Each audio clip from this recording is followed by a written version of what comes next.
5 साल के बाद, हर 5 साल के बाद ये मुआहदा रिव्यू होना होता है। सो ये मुआहदा रिव्यू के लिए आया है। और ये जो बस सर्विस है जो दिल्ली लाहौर, इसका जो बुनियादी मकसद था वो ज़ाहिर है डिवाइडेड फैमिली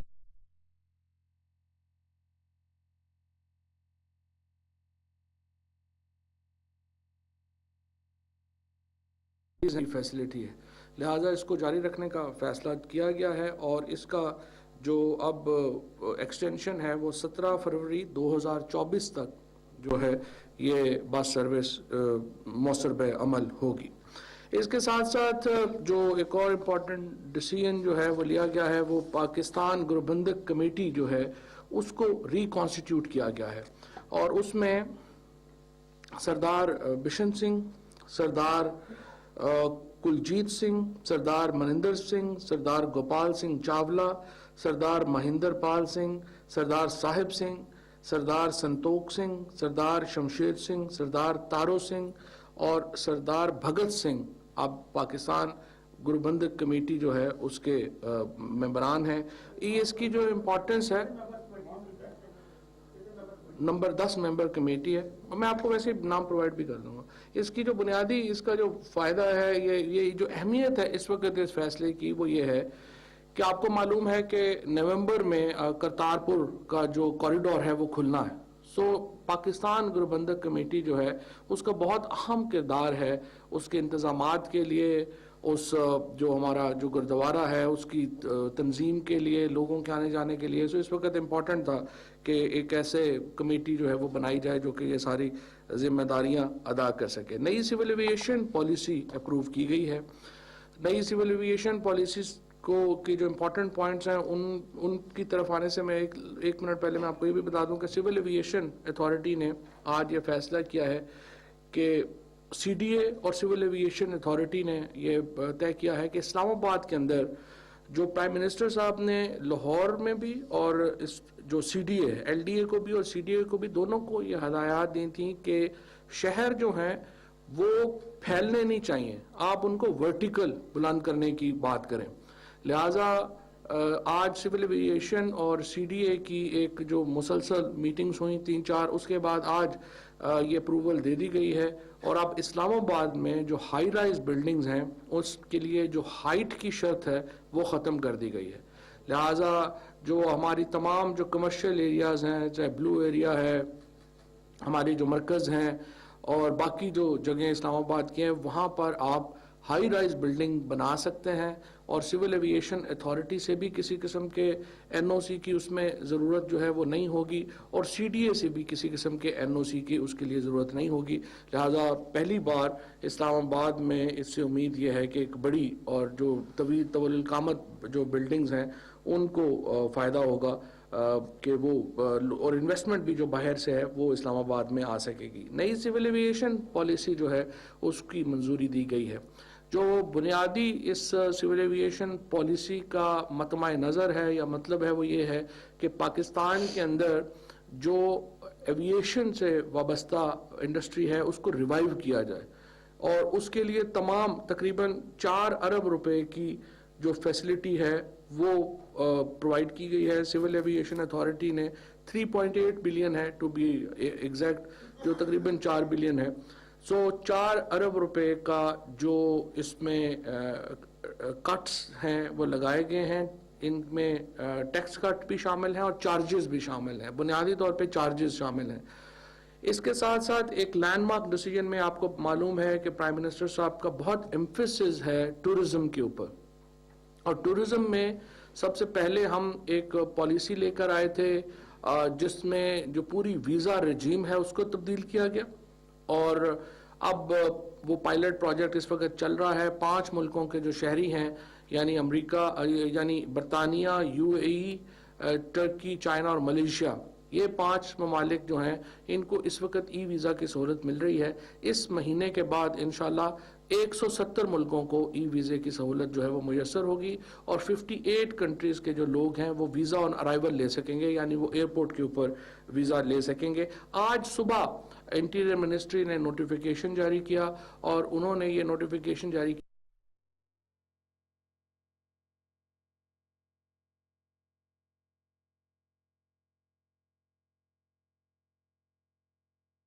क्या एनओसी की ज़रूरत जो है वो नहीं रहेगी।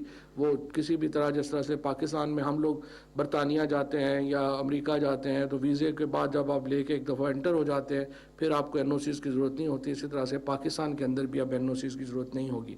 इसी चीज़ को और आगे बढ़ाते हुए जो एविएशन पॉलिसी ने आज एक लैंडमार्क काम ये किया है कि स्पेशल मेजर्स किए हैं टूरिज़्म के लिए। लिहाजा जो इसके लिए तमाम जो टैक्सेस हैं जो हमारे टूरिस्ट रिजॉर्ट्स हैं या टूरिस्ट एरियाज़ हैं उन तक अगर आप एविएशन सर्विस शुरू करते हैं जो ज़्यादा से ज़्यादा 40 सीटर जहाज़ की होगी और इसमें हेलीकॉप्टर शामिल हैं, उनके ऊपर टैक्सेस जो हैं वो ज़ीरो कर दिए गए हैं और जो चार्जेस हैं वो भी जो हैं वो ज़ीरो कर दिए गए हैं।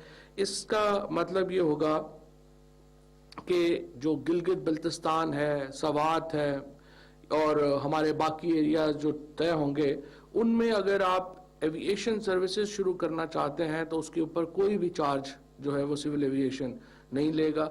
और इसके साथ साथ जो जहाज़ है उसकी जो उम्र है वो 12 साल से बढ़ा करके 18 साल कर दी गई है।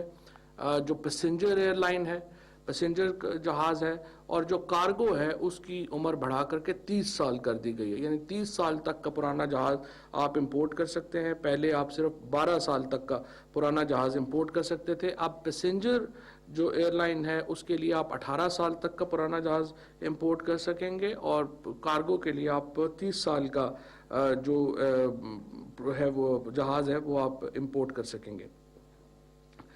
कॉस्ट ऑफ बिजनेस में जिस तरह से मैंने आपको बताया 3.8 बिलियन का फ़ायदा जो है वो सिविल एविएशन को ने दिया है अपने जो कस्टमर्स हैं उनको। इसके साथ साथ जो पिछला हमने जो दौर में ओपन स्काई पॉलिसी जो है वो पाकिस्तान में अब ख़त्म की जा रही है। इसका बहुत नुकसान रहा पीआईए को। हमने देखा कि जो बहुत हमारे प्रॉफिट वाले रूट थे उनको बाहर के दे दिया गया और उससे पीआईए को बहुत ज़्यादा नुकसान हुआ। जापान में हमारी जो बताया गया वो बड़े दिलचस्प बात थी कि चूँकि सिर्फ पायलट्स को टीए मिलता था तो जापान को जो है वो एक हमारी फ़्लाइट जाती थी वहाँ से 3.5 करोड़ रुपया नुकसान हो रहा था, लेकिन उसको इसलिए जारी रखा गया कि पायलट्स जो हैं उनका टीए उसमें काफ़ी ज़्यादा था।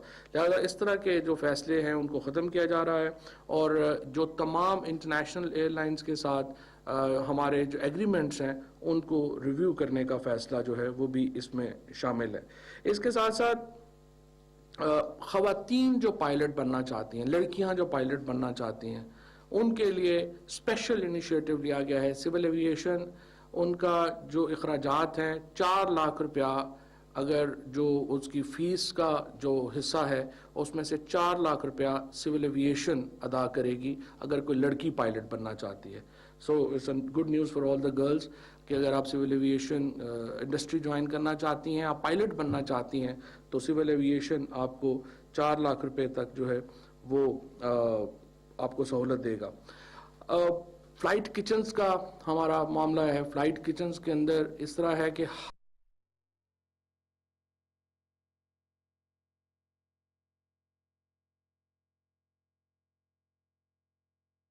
हर मील सिविल एविएशन चार्ज करती थी, इसको ज़ीरो कर दिया गया है। सिविल एविएशन अब इन किचन्स के ऊपर कोई चीज़ चार्ज नहीं करेगी और इससे उम्मीद है कि हमें शायद हमारे फ़्लाइट्स के अंदर खाना जो है वो बढ़ाया जाए। रिकमेंडेशन जो की है सिविल एविएशन ने वो ये भी की है कि डोमेस्टिक यूज़ के ऊपर जो टैक्सेस हैं उनको रिड्यूस किया जाए। डोमेस्टिक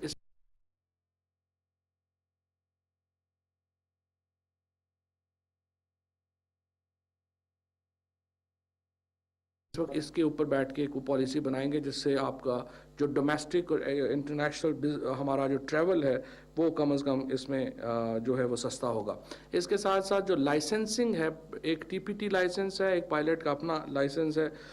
जो टीपीटी लाइसेंस है वो 1 साल के लिए होता था, अब उसको 2 साल के लिए कर दिया गया है और पायलट का जो लाइसेंस है वो अब 5 साल के लिए होगा। ये कुछ मेजर्स हैं जो सिविल एविएशन ने लिए हैं, लेकिन इसका जो बुनियादी मकसद है जैसे मैंने अर्ज़ किया वो मकसद ये है कि इसको किसी तरीके से जो हमारे जो एविएशन है इंडस्ट्री उसको फ़ायदा दिया जाए और ख़ुसूसन जो इलाके जो टूरिज़म के मुतल्लिका इलाके हैं उनको जो है वो हम फैसिलिटेट कर सकें कि उनको किस तरह से हम वहाँ पर आप हेलीकॉप्टर सर्विस ले सकें, क्योंकि टूरिज़्म होगा नहीं अगर आपके जो आपके ये के मुश्किल इलाके हैं उनमें जो एक एलीट टूरिज़्म है वो डेवलप नहीं हो सकता अगर आपकी ट्रैवल फैसिलिटी अच्छी नहीं होगी।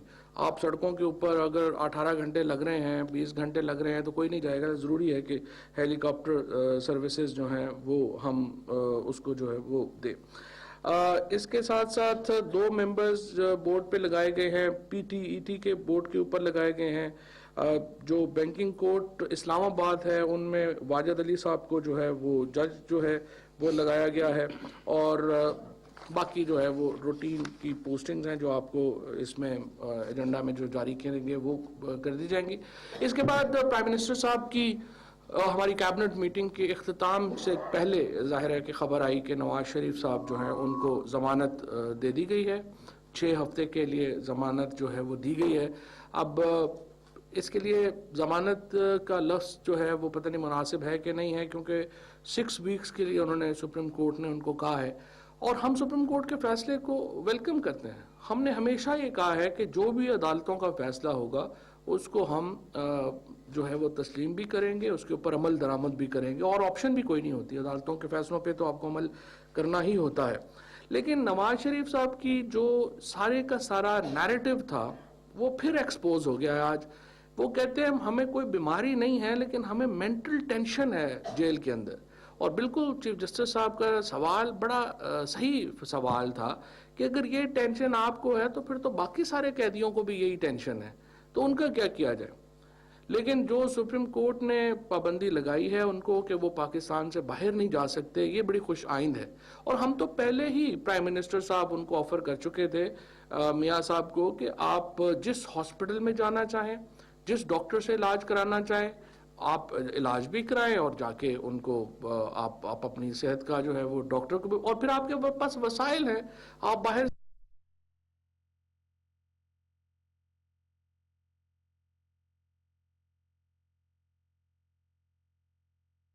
से अपना वो मान जाते तो शायद उनको ख्वाजा हारिस साहब को फीस ना देनी पड़ती। लेकिन उनको शौक था कि वहाँ से जाके कराने का, तो ठीक है वहाँ से हो गया है। लेकिन ये ऑफ़र तो पहले भी उनके पास थी, और हमें उम्मीद है, और अगर वो मुस्तकिल भी जाना चाहते हैं तो उसका हल भी है। वो देखें पाकिस्तान के लोगों के पैसे वापस करें, और फिर देख लेते हैं प्ली बार्गेन का एक पूरा कानून मौजूद है। और मेरा ख्याल है कि ख्वाजा हारिस साहब को भी चाहिए कि उन्हें लीगल एडवाइस करें। और ठीक है बार बार अपीलों में वकीलों के पैसे तो बनते हैं, लेकिन मियाँ साहब को जो है वो सही लीगल एडवाइस देनी चाहिए। और सही लीगल एडवाइस ये है कि पाकिस्तान के लोगों के पैसे वापस करने पड़ेंगे। आप ये नहीं कर सकते कि हम पैसे भी नहीं देंगे और फिर हमारे पास जो है वो हमें लंदन भी जाना है और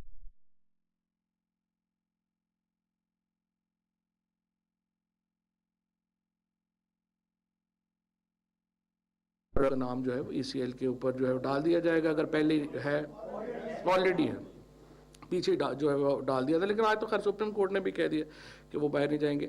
शहबाज शरीफ साहब के बारे में खबर मिली है कि हाई कोर्ट ने उनका नाम ECL से हटाने का हुक्म दिया है। हमने फैसला किया है कि हाई कोर्ट के इस फैसले को सुप्रीम कोर्ट में चैलेंज किया जाएगा। उसकी वजह यह है कि शहबाज शरीफ साहब का जो रिकॉर्ड है वो ये है कि जो भी बंदा ख़ानदान का बाहर गया है वो फिर वापस नहीं आया। और यहाँ पे हॉस्पिटल जो है, मैं तो इस पे भी हैरान हूँ कि इत्तेफाक हॉस्पिटल जो मियाँ शरीफ साहब ने बनाया था उस पर भी एतबार नहीं है। नवाज शरीफ साहब को भी नहीं है, शहबाज शरीफ साहब को भी नहीं है। अब इतना लंबा अरसे से वो लोग इक़्तिदार में हैं और उसके बाद ये कहें कि इलाज कराने के लिए हमने लंदन से काम नहीं जाना, ये बड़ी नामुनासिब सी जो है वो बात है। सिंध में भी मार्च हो रहा है, हम देख रहे हैं कि बिलावल साहब को 300 टिकट उन्होंने ख़रीदे थे मेरे ख्याल है, और खुशी की बात यह है कि वो 300 लोग पूरे भी हो गए और वो अब बड़े मार्च के ऊपर हैं। मेरा ख्याल है शेख रशीद साहब ने कहा है कि 11 लाख रुपया उन्होंने अदा किया है ट्रेन का। पहली बार ही उनको सरकार में जो है वो ट्रेन के लिए पैसे देने पड़े हैं, ये भी एक खुशाइन बात है। और ये एक जो पॉलिटिकल एक्टिविटी बिलावल साहब ने की है वो एक मैं ये समझता हूँ कि उसमें अच्छा पहलू ये है कि पहली बार उन्हें ट्रेन का टिकट जो है वो लेना पड़ा है। इसके अलावा इसमें कोई नॉवेलिटी नहीं है। ये कहना कि हमारे वाले साहब के ऊपर जो इल्ज़ामात हैं और मासूम से इल्ज़ाम है, 5,000 अरब रुपया, 5,000 करोड़ रुपया जो है वो सिर्फ जो सिंध का जो पूरा ये अभी NFC हो रहा है, तो मुराद अली शाह साहब कह रहे हैं कि सिंध का हिस्सा और बढ़ाना चाहिए। तो मैंने तो असद उमर साहब से यही बात हो रही थी कि जो पहले हिस्सा था वो तो लंदन में और दुबई में लग गया है, तो अब ये हिस्सा और बढ़ाना है और फिर भी ये लंदन और दुबई में लगना है, तो फिर सिंध के लोग फैसला कर लें कि इसका कोई फ़ायदा है या नुकसान है, क्योंकि पैसे सिंध के नाम के ऊपर लिए जा रहे हैं लेकिन अपार्टमेंट्स, बिजनेसेस लंदन दुबई में खुल रहे हैं और सिंध के जो वज़ीर आला हैं वो खुद इसमें एक कलीदी मुजरम है। मैं ये समझता हूँ कि जिस तरीके से इस वक्त सिंध की हुकूमत चलाई जा रही है और कोई MPA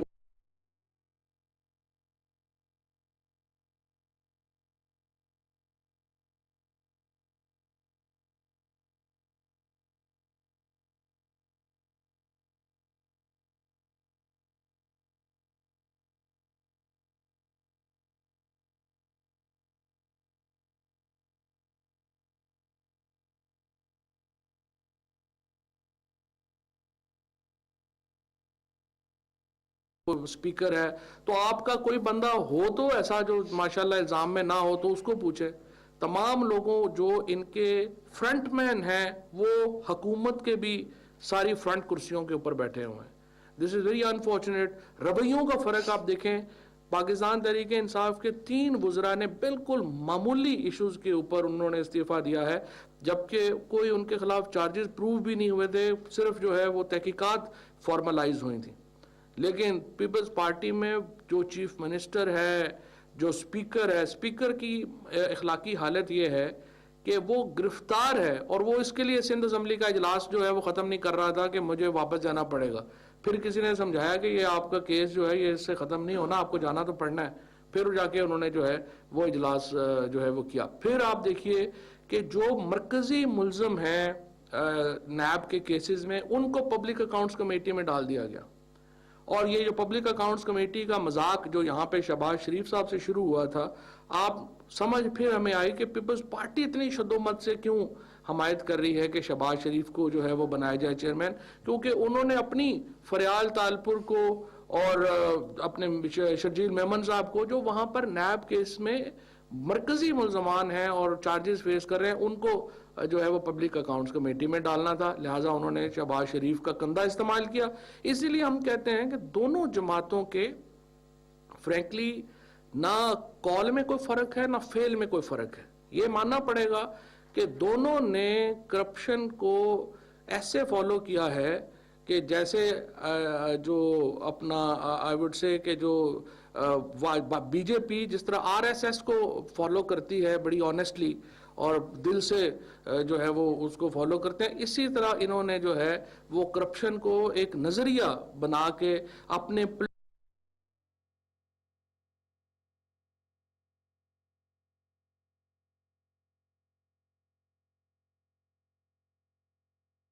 का वही वहां पे पीपल्स पार्टी का जो है वो रिपीट हो रहा है। सो बहरहाल ये अकाउंटेबिलिटी का प्रोसेस जो है वो चलता रहेगा। इसके ऊपर इंशाल्लाह ताला हम कोई नरमी करने का कुछ सोच भी नहीं सकते इंशाल्लाह। जी सवाल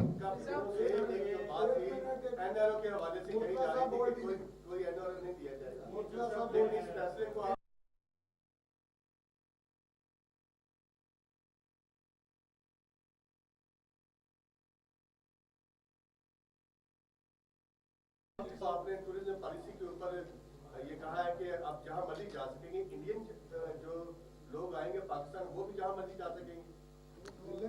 पहली बात जो आपने कहा है कि पॉलिसी डिसीजन जो है ना, वो पॉलिसी डिसीजन एक बिल्डिंग को लेके नहीं होता। ग्रैंड हयात तो पहले ही उनका जो अप्रूव्ड है नक्शा, उनका नक्शे के ऊपर इशू नहीं है। उनका इशू ये था कि उन्होंने कहा था कि हम होटल बनाएंगे और होटल के ऊपर उन्होंने अपार्टमेंट्स बना दिए। उनका हाइट का या नक्शे का तो कोई इशू ही नहीं है। तो पहली बात तो ये आपको क्लियर होनी चाहिए। लिहाजा ये जो पॉलिसी थी प्राइम मिनिस्टर साहब का जो विजन था जो हाउसिंग के बारे में, कि अगर हम शहरों को फैलने देंगे तो ऑलरेडी आप देखें कि रावलपिंडी इस्लामाबाद में कोई फ़र्क ही नहीं रहा, सारा ग्रीन एरिया आपका ख़त्म हो गया। लाहौर के इर्द गिर्द आपके सारे खेत ख़त्म हो गए हैं। आगे आप शहरों में कराची आप देखें, पूरे का पूरा कराची जो है। सो अगर आप इस तरह से हॉरिजेंटल शहर बढ़ते जाएंगे तो आपकी काश्त की ज़मीन कम हो जाएगी, आपकी ग्रीनरी सारी ख़त्म हो जाएगी। इसलिए वर्टिकल की जो पॉलिसी है वो बनाई गई है। जहाँ तक एनआरओ का फैसला है, सुप्रीम कोर्ट का मैं फैसला पहले ही मैंने कहा है कि हम उसको वेलकम करते हैं। ये एग्जैक्टली वही फैसला है जो हम पहले ऑफर भी कर रहे थे इनको, और हम कह रहे थे कि इसके ऊपर आ जाए। चले सुप्रीम कोर्ट ने भी जो है वो बात कर दी है, तो हमें कोई एतराज़ नहीं है उसके ऊपर। बेहतर था कि वो हमारी बात जो है उसके ऊपर मान लेते। एक इधर से रहना है कि ये एक तो इस तरह से है कि चलिए। आपने फरमाया कि 4 अरब रुपया सिविल एविएशन जो है वो रायत देगी, कट लगाया उसको। सर मेट्रो भी है गरीबों की, मेट्रो गरीबों के लिए इस्तेमाल होती है, और बाकी जो इस तरह की रैपिड ट्रांसपोर्ट सर्विसेज हैं उनकी सब्सिडी, बिजली, गैस बिल आपके सामने है। यहाँ अमीरों के लिए बड़ी अच्छी आपने तजवीज़ को नहीं ये ठहर जाए, ये इम्पोर्टेंट दूसरा बाद में ले लेता हूँ। देखिए बात ये है 3.8 बिलियन रुपीस के वो चार्जेस जो हैं वो कट कर रहे हैं, लेकिन उनको बिजनेस मॉडल उनका ये है कि उससे इनको 12 अरब रुपया इनको आमदन होगी। लिहाजा ये जो उन्होंने कर रहे हैं ये कट वो बिजनेस मॉडल के तहत कर रहे हैं।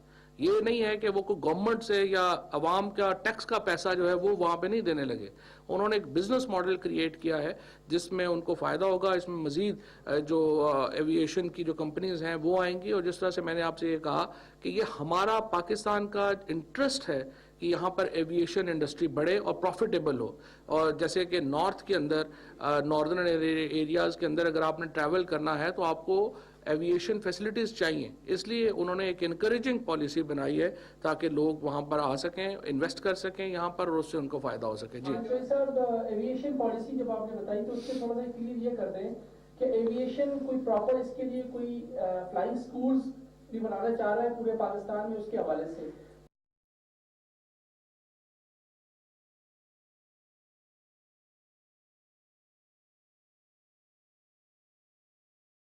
या इस्लामाबाद की जमीन की क्या इतनी बेरिंग कैपेसिटी है कि वो इतनी हाईराइज बिल्डिंग को बर्दाश्त कर सके? देखिए पहली बात तो यह है कि ज़मीन तो इस्लामाबाद की ज़मीन बड़ी तगड़ी ज़मीन है। आपको क्यों लग रहा है कि ये ज़मीन तगड़ी है?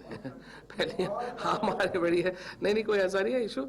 जापान जो है ना वहाँ पर बहुत ज़्यादा ज़लज़ले आते हैं, और वहाँ पर भी अब टेक्नोलॉजी जो है वो इतनी आगे चली गई हुई है कि अब ज़लज़लों से वो कोई इशू नहीं होता। और इसके बाद जैसे आपने बिल्कुल ठीक मिसाल दी है, F10 की जो बिल्डिंग कोलैप्स हुआ था उसके बाद ही एक्चुअली यहाँ पर रूल्स जो हैं वो अमेंड कर दिए गए हुए थे, और बड़ी स्ट्रिक्ट एडहेरेंस हो रही है रूल्स की।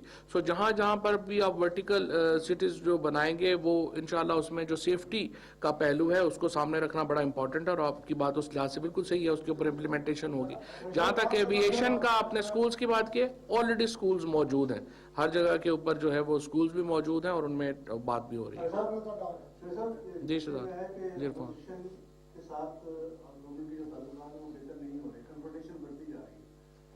बहुत सारे मामला है उसमें अपोजिशन का आपका साथ होना जरूरी है, जैसे नेशनल प्लान पे आपने लोग लाया, तो ये कन्फ्रंटेशन आप सब क्या समझते हैं कब खत्म होगी? आप इस किस्म की अगर बातें करेंगे तो कन्फ्रंटेशन तो बढ़ती जाएगी।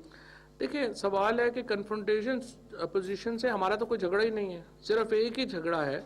आप वो कह रहे हैं कि इनके जो पैसे हैं वो आप उनसे ना पूछें। आप मुझे बताइए कि हम जिस बुनियाद के ऊपर इलेक्शन जीत के आए हैं हम उसको कैसे डिनाई कर सकते हैं? हम ये कैसे कह सकते हैं कि हुकूमत जो है वो जो लूटा हुआ माल है वो नहीं लेगी? और इस मुल्क में लूटा हुए माल का जो सबसे बड़ा हिस्सा है वो जाहिर है या जरदारी साहब के पास है या नवाज शरीफ साहब के पास है। इन दोनों को माफ़ कर दें तो फिर बाकी साहब को भी छोड़ दें, फिर तो जेल ही खोल दें, फिर बाकी सारे तो गरीब लोग हैं अंदर। तो ये बड़ा इंपॉर्टेंट है कि ये हमें अपोजिशन के जो तमाम, हमें लेजिस्लेशन के ऊपर कोई इशू नहीं है, हमें अपोजिशन के साथ नैब के लॉ के ऊपर बैठने पे कोई इशू नहीं है, हमें उनके साथ बैठने के कॉन्स्टिट्यूशनल अमेंडमेंट्स के ऊपर हमारा कोई इशू नहीं है। सिर्फ एक इशू है कि हम अकाउंटेबिलिटी के ऊपर उनके साथ कंप्रोमाइज नहीं कर सकते। दो हिस्से सवाल के, एक तो ये है कि सुप्रीम कोर्ट के फैसले में ये लिखा हुआ है कि जो आज है कि ये जमानत एक्सटेंडेबल है, और आपने जैसे बात की कि प्री बार्गेन का ऑप्शन भी मौजूद है एक तो ये बता दीजिएगा कि इस हवाले से कोई कोशिशें हो रही हैं, और दूसरा सवाल के हिस्सा सिंध के हवाले से आपने आज फिर एमपीएस को के जमीन जोड़ने के हवाले से बात की है, तो क्या फिर आप एक बार फिर तो आप कोशिश नहीं कर रहे सिंध में उस तब्दीली के लिए? Thank you. हम तो रोज़ ही अपील कर रहे हैं सिंध के एमपीएस के साथ कि उनको चाहिए कि वो करें, लेकिन इंशाल्लाह वक्त आ जाएगा, जल्दी आ जाएगा वक्त। थोड़ा बहुत हमेशा एक पॉलिटिकल इन्वायरमेंट चाहिए होता है, वो पॉलिटिकल इन्वायरमेंट बन रहा है, और आज भी हमने देखा है कि किस तरह से। लेकिन हालत तो आप देख लें पॉपुलैरिटी की कि deputy commissioners, assistant commissioners, DIG, सब लोग बेचारे जो हैं उनको हुक्म दिया गया कि किसी को कहा गया कि आप 300 पुलिस वाले वहाँ पे भेज दें, कोई बेचारा जो है वो उसको 200-300 कहा गया है कि आप टीचर्स भेज दें। तो अगर बिलावल भुट्टो ने भी इस तरह के इस्तकबाल करवाने हैं तो उसका क्या फ़ायदा, उससे अच्छा तो घर बैठ जाते। लेकिन बहरहाल जो एमपीएस का मामला है वो तो हम तो कोशिश करेंगे कि वो प्ली बारगेन का। मैं तो 6 महीने से कह रहा हूँ, मैं तो बता रहा हूँ कि 6 महीने से मैं कह रहा हूँ कि आप ये करें। वज़ीर-ए-आज़म साहब ने ऑफर किया अपोजिशन को कि अगर आप एहतजाज करना चाहते हैं तो मेरा जो कंटेनर है वो हाजिर है, लेकिन दूसरी तरफ अपोजिशन ने ये शिकवा किया कि एक तरफ आप अपना कंटेनर ऑफर करते हैं, दूसरी तरफ नैब में उनको जाने नहीं दिया गया, खारदार तारे जो है लगा देंगे, तो कहते हैं जी आपके कॉलम फेल में करदार है। दूसरा साथ छोटा सा मिलिट्री कोर्स के हवाले से उनकी आखिरी डेडलाइन भी खत्म हो रही है 31 मार्च को, उसके ऊपर क्या स्टेटस? ये मिलिट्री कोर्ट्स का इंपॉर्टेंट सवाल है, उस पर मैं आप ज़रा शिरकत कर लेता हूँ। देखिए, मिलिट्री कोर्ट्स के ऊपर शाह महमूद कुरैशी साहब को प्राइम मिनिस्टर साहब ने ये टास्क सौंपा था पीटीआई की तरफ से। वो इस ऑफर को इसके ऊपर एक कंसेंसस बना के लेके जाएंगे। देखें, हम प्रिंसिपली हम लोग भी ये नहीं समझते कि ये कोई आइडियल सिस्टम है मिलिट्री कोर्ट्स, कोई भी नहीं समझता। लेकिन पाकिस्तान के हालात हैं, उन हालात के मारूजी हालात को भी आपको ज़हन में रखना होता है। और पाकिस्तान अकेला मुल्क नहीं है जिसने ड्रास्टिक मैयर्स लिए हैं जबकि आपको इस तरह की ज़रूरत आई है। तो इसलिए हमने अपोजिशन को ये ऑफ़र की है। जिस तरह से मैं पहले एक सवाल के जवाब में कह रहा था कि इन मामलात के ऊपर तो अपोजिशन के साथ कोई हमारा इशू नहीं, हम एक कंसेंसस क्रिएट करना चाहते हैं।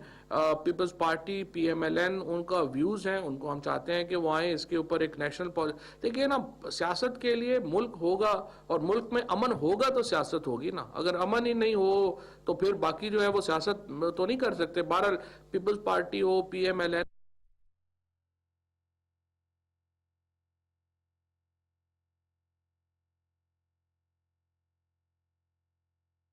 कि हम जो है वो कर लेंगे। लिहाजा ये तो हमने अपना सोचना है कि अमन के लिए ये इम्पोर्टेंट है या नहीं है, और टेररिज्म के खात्मे के लिए इम्पोर्टेंट है या नहीं है। जहाँ तक एहतजाज का ताल्लुक है, एहतजाज में अगर वो जाके तो नैब के डायरेक्टर का सर पे ईंट मारना चाहे और पुलिस ना रोके, तो फिर ये तो मेरा ख्याल थोड़ी एक्सट्रीम ही एहतजाज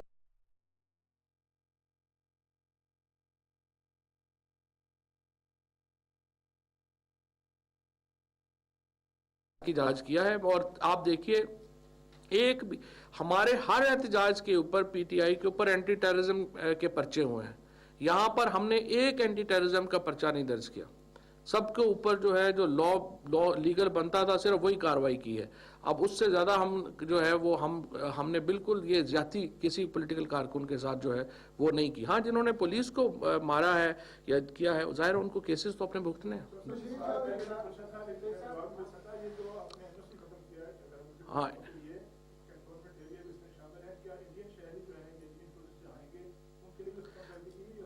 देखें, इंडियन जो फिलहाल इंडिया है ना, इंडिया उस वीज़ा रजीम में शामिल नहीं है।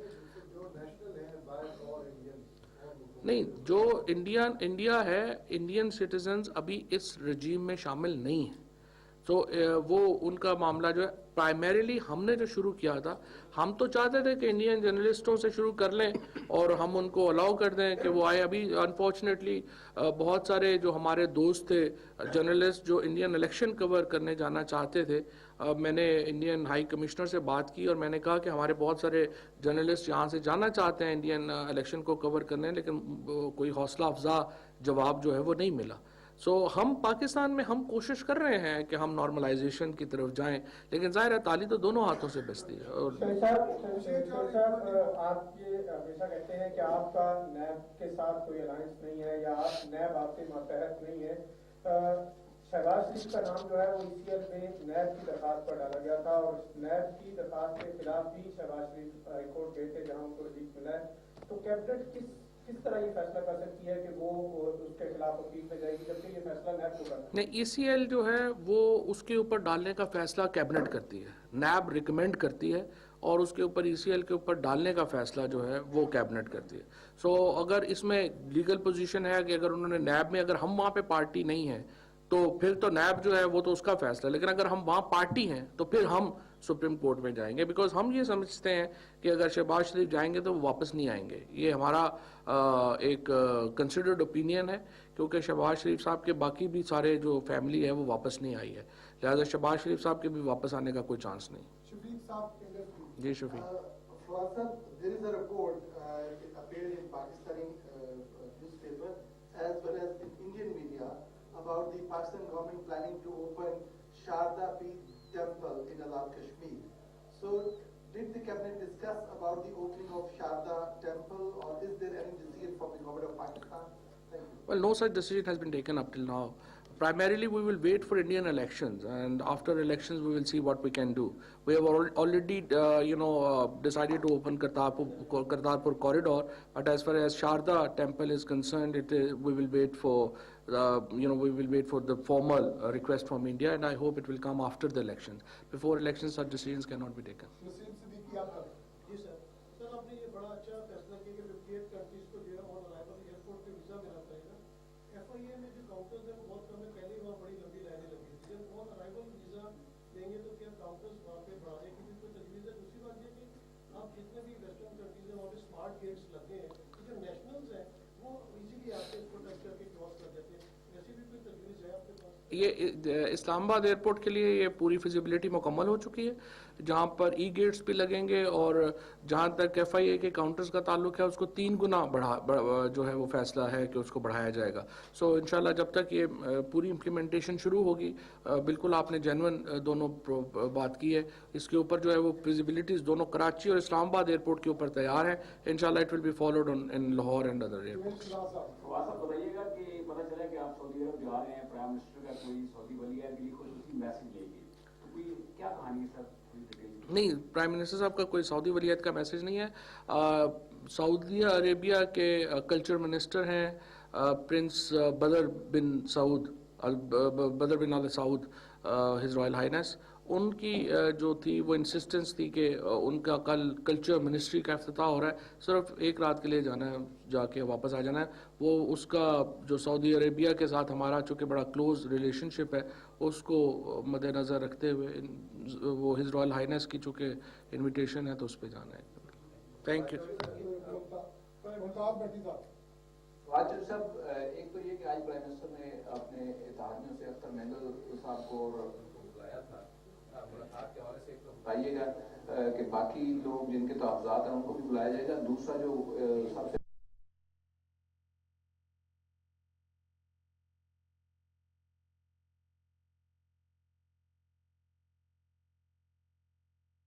बड़ा इकॉनमी का इशू है और टैक्स कलेक्शन के अंदर जो शॉर्टफॉल आया हुआ है, ये कैबिनेट के अंदर चीजें डिस्कस हुई, क्या कैबिनेट को इसके ऊपर कोई पॉलिसी बनाने के लिए कहा गया प्राइम मिनिस्टर की तरफ से जो मुतल्लिका वज़रा है?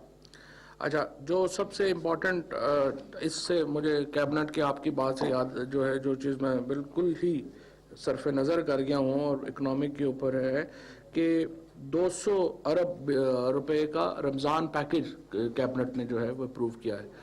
2 अरब रुपए का, 200 मिलियन का, सही 2,000 रुपये, हाँ 200 अरब का भी इंशाल्लाह ताला अल्लाह करे कि हमारी कैपेसिटी हो जाए कि हम 200 अरब का भी कर सकें, तो 2 अरब रुपए का रमज़ान पैकेज जो है वो आज कैबिनेट ने अप्रूव किया है और उसके अंदर जो है वो हम कोशिश करेंगे कि यूटिलिटी स्टोर्स के ज़रिए ये पैकेज जो है वो इन्फोर्स किया जाए। इसके साथ साथ प्राइम मिनिस्टर साहब ने पंजाब गवर्नमेंट को और खैबर पख्तूनख्वा हुकूमत को प्राइस हाइक चेक करने का एक खसूसी टास्क दिया है, क्योंकि प्रॉब्लम ये हो जाती है कि रमज़ान के पास आकर आपको पता है होर्डिंग होती है, ज़ख़ीरा अंदोज़ी होती है, उसको क्रैक डाउन करना बड़ा इंपॉर्टेंट है।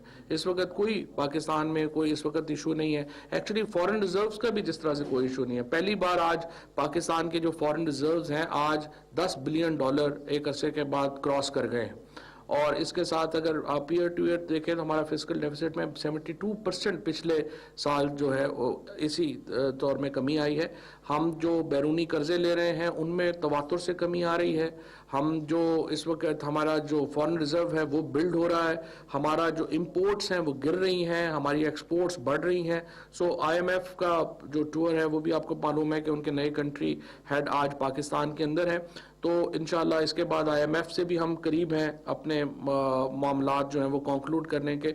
सो पाकिस्तान में इकोनॉमी रिवाइव हो रही है। सो इस पैटर्न को हम इंशाल्लाह जारी रखना चाहते हैं। Thank you.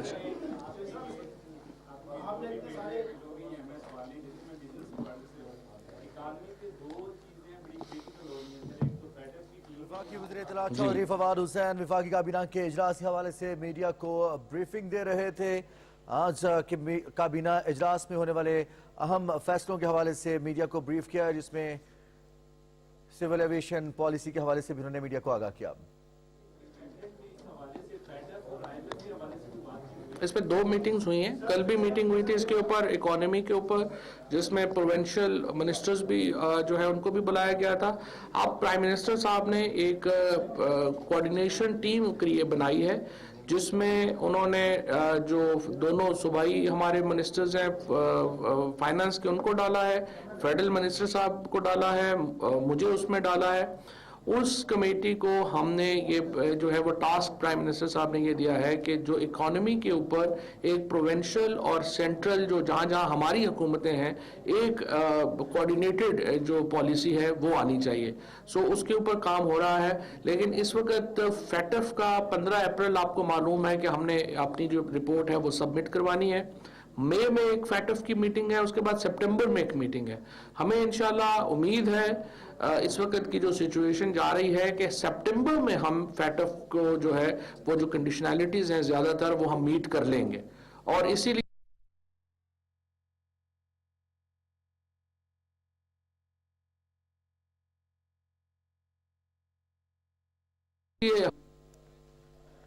विफाकी वज़ीर इत्तला चौधरी फवाद हुसैन काबीना इजलास के हवाले से मीडिया को ब्रीफ कर रहे थे।